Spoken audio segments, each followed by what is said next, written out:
ล่าสุดถึงมือบอสนุจนได้เรื่องของน้องคอปเตอร์ลงไปแล้วแทนที่จะมิดเงียบไปและก็จะไปขึ้นวงใหม่แต่ว่าเฮ็ดแนวใดกะบ่ฮู้มาดึงหัวหน้าวงเก่าทั้งสองคนต้องออกมาโพสต์แบบนี้ถึงน้องคอปเตอร์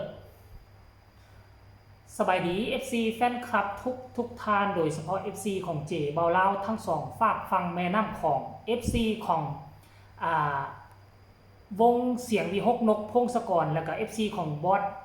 นุ FC ของน้องคอปเตอร์ทุกคนอยากให้ทุกคนมาฟังคลิปนี้คือมันเกิด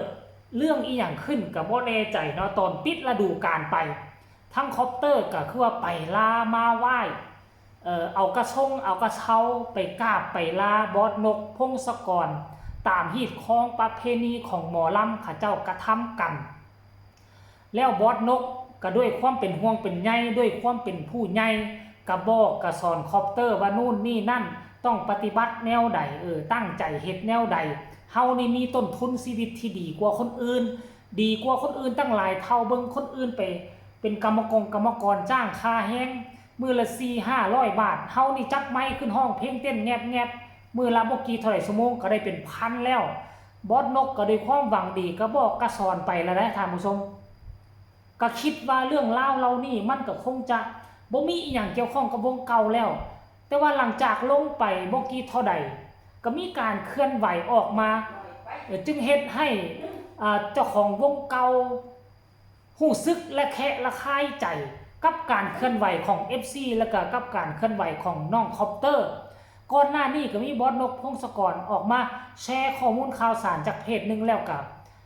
โพสต์เตือนไปแล้วกับบ่คิดบ่ฝันว่ามันจะมาต่อจากบอสนุคันว่าเป็นเรื่องปกตินี่ทั้งสองบอสนี่บ่มีทางที่จะออกมาเคลื่อนไหวลักษณะแบบนี้ลักษณะเตือนลักษณะสั่งสอนแบบนี้นะปกติเขาบ่เฮ็ดไหน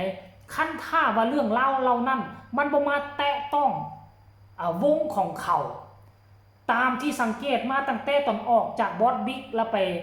วงของปูวีแล้วก็มาอลังการโชว์รูปแบบของเขาเจ้านี่คล้ายๆกันเวลาคอปเตอร์ออกจากวงใดมาเนาะกะที่บอกว่าสาเหตุที่ออกมาก็คือมีวงนั่นเป็นนั่นแหละวงนี้เป็นนี่แหละเฮ็ดให้ตนเองอยู่บ่ได้ก็คือลักษณะคือว่าตูดีผู้เดียวทั้งวงหันบ่ดีมาสังเกตเบิ่ง3-4 วงนี่นะท่านผู้ชมแล้วทั้งบอสนุเราออกมาโพสต์จังได๋เรามาแชร์โพสต์นึงเนาะที่เฮ็ดข่าวเกี่ยวกับน้องคอปเตอร์แล้วบอสนุก็มาเขียนว่าเฝ้าไปหาผู้ใหญ่แล้วเปิดตัวเลยลูก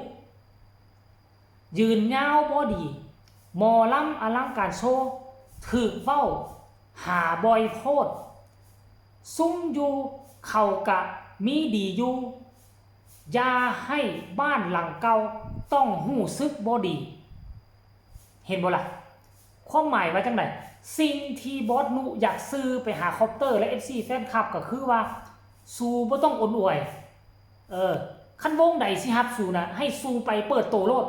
บ่ต้องเว้าว่านู่นนี่นั่น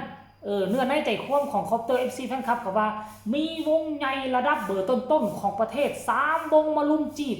แต่คอปเตอร์บ่เอาคอปเตอร์มีสิทธิ์เลือก3วงใหญ่นั่นจะดังมาแต่ใส่ตูก็บ่เอาเพราะ3วงใหญ่นั่นยังบ่คู่ควรกับคอปเตอร์ต้องไปวงนี้เท่านั้นสาวน้อยลำเพิ่นโซหรือว่าสาวน้อยวงหนึ่งความหมายก็คือแนวนี้นะแล้ววันนี้เขาเจ้า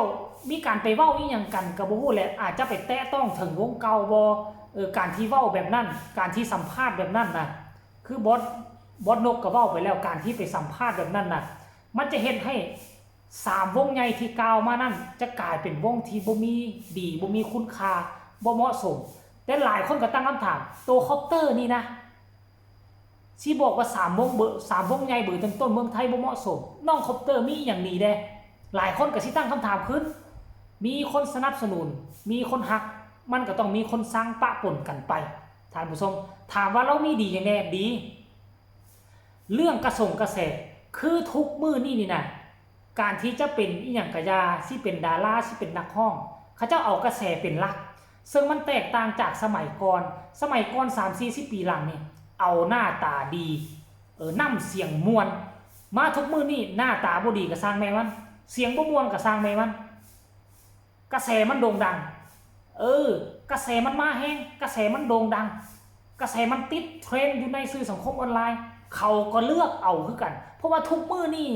มันหาเงินอยู่ในอากาศมันต้องสร้างคอนเทนต์สร้างให้ตนเองมีสื่อมีเสียงขั้นท่าก่อนแล้วนี่ผู้ใดกระแสดีกระแสจับอยู่ในกระแสข่าวไปอยู่วงใดวงนั่นก็จะมีกระแสขึ้นตืมอันนี้คือเป้าหมายหลักๆของวงหมอลำเขาเอาทุกมื้อนี่เขาบ่ค่อยเลือกว่าหน้าตาดีน้ำเสียงม่วนบ่ค่อยเลือกแล้วสิ่งที่บอสนุออกมาโพสนี่ก็ซื่อเป็นในๆแหละอย่าสุลีลาลูกเอ้ยอย่าสุลีลาคันว่ามีวงใดสิเอาเลยฮีบไปเปิดโตเลยเนาะเขาก็อยากฮู้หรือว่าอาจจะบ่มีแท้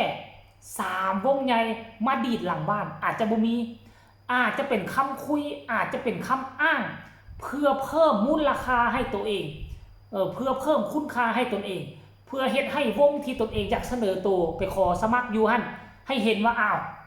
มันมี3วงในแล้วคันกูบ่เอานี่นะ3วงในสิขั้วมันไปแล้วได้ฮีบเอาไว้ซะ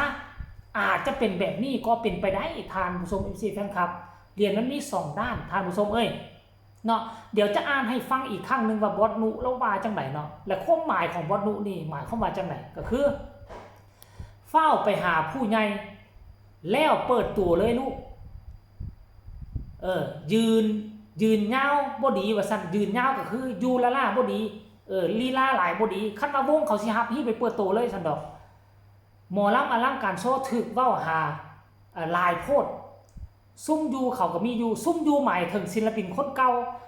อาจจะมีไผบางคนบ่ไปเว้าให้คอปเตอร์บ่อยู่แล้วอลังการโชว์แจบแน่นอนอลังการโชว์คงบ่มีอย่างดีความหมายว่าจังซี่นะเพราะว่าอลังการโชว์อยู่มาได้ฤดูกาลนึงเพราะกระแสของคอปเตอร์อาจจะมีคนเว้าแบบนี้แหละคันบ่ซั่นนะบอสนุเราบ่เคลื่อนไหวแบบนี้ซุ่มอยู่เขาก็มีดีอยู่เนี่ยนั่นหมายเข้ามาคือค่อยเว้าเลยแหละต้องมีคนคิดว่าคันคอปเตอร์ไปอลังการโชว์แจบมันสิแจบได้จังไดวะ